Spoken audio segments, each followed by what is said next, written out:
ایک یہودی مولا علی علیہ السلام کی خدمت میں حاضر ہوا اور حضرت سے کہنے لگا کہ میں آپ سے کچھ سوالات کروں گا، اگر آپ نے میرے سوالات کے صحیح جواب دے دیے تو میں اسلام قبول کر لوں گا۔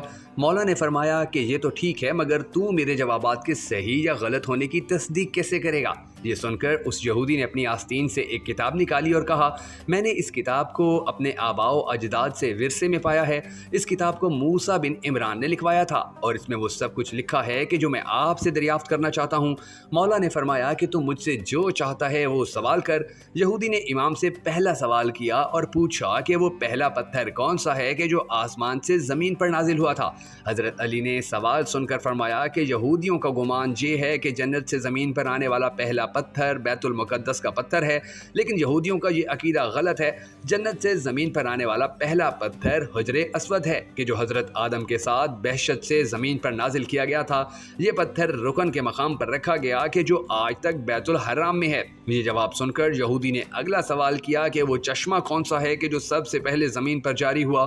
حضرت علی نے یہودی کا یہ سوال سن کر فرمایا کہ تمہارے عقیدے کے مطابق وہ پہلا چشمہ بیت المقدس کے پتھر کے نیکے سے جاری ہوا، لیکن یہ عقیدہ غلط ہے، بلکہ پہلا چشمہ چشمہ حیات ہے جس پر حضرت موسیٰ، حضرت خضر، حضرت یوشع بن نون اور حضرت ذوالقرنین گئے تھے۔ یہ وہی چشمہ تھا کہ جس میں مچھلی گر کر زندہ ہو گئی تھی۔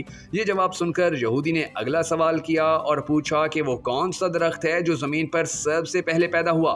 حضرت علی نے یہودی کا سوال سن کر فرمایا کہ تم لوگ کہتے ہو کہ زمین پر سب سے پہلے پیدا ہونے والا درخت زیتون کا ہے، لیکن تمہارا یہ عقیدہ بھی غلط ہے، بلکہ زمین پر سب سے پہلے آنے والا درخت کھجور اجوا کا ہے جس کو حضرت آدم اپنے ساتھ بہشت سے زمین پر لائے تھے۔ یہودی نے امام علی کا یہ جواب سن کر ایک اور سوال کیا اور پوچھا کہ خاتم الانبیاء کے بعد مسلمانوں کے کتنے امام یا پیشوا ہوں گے؟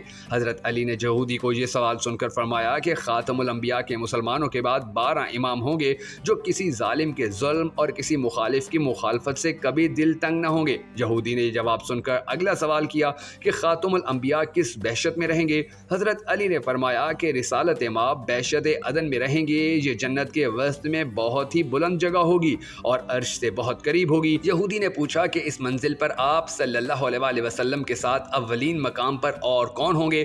حضرت علی نے فرمایا کہ رسالت مآب کے ساتھ اس منزل میں وہی 12 امام یا پیشوا ہوں گے، ان کا پہلا میں ہوں اور آخری امام مہدی۔